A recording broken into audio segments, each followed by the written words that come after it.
Евидентна била овогодинешната туристичка ренесанса која и се случувала на Преспа, велат од локалната самоуправа. Ваквата туристичка посетеност се должела на реконструираните, осовременети и модернизирани постоечки плажи, но и изградбата на двете нови восливници и стење кои ја зголемиле туристичката понуда, придонеле за развојот на туризмот и промоцијата на Преспа како летувалиште. Годинава очекувале рушење на рекорди по бројност на посетители, но токму во тој дел Преспа години мака мачи со бројот на сместувачки капацитети. Во функција на тоа секако е и она што го очекуваме од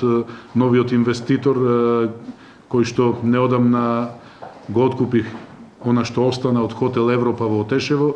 и очекувањата се дека за релативно брзо време ќе имаме таму еден убав, современ, модерен хотел по сите европски и светски стандарди, кој што на некој начин ќе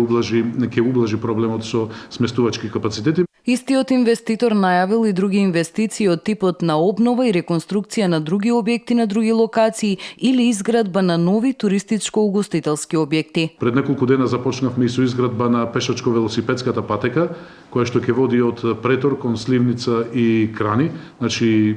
една исклучително квалитетна туристичка содржина, која што ќе овозможи поврзување на 3 туристички локалитети, значајни туристички локалитети во Преспа во должина од 4,5 километри, а по неизиното завршување очекуваме некаде таму во раните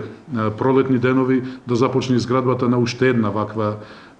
пешачко-велосипедска патека која што ќе се движи покрај туристичката населба Стење. Целта на локалната самоуправа е да го реши овој проблем трајно, а во меѓувреме барем да го ублажи со ставање во функција на веќе постоечките објекти од времето кога Преспа беше главна дестинација за летување.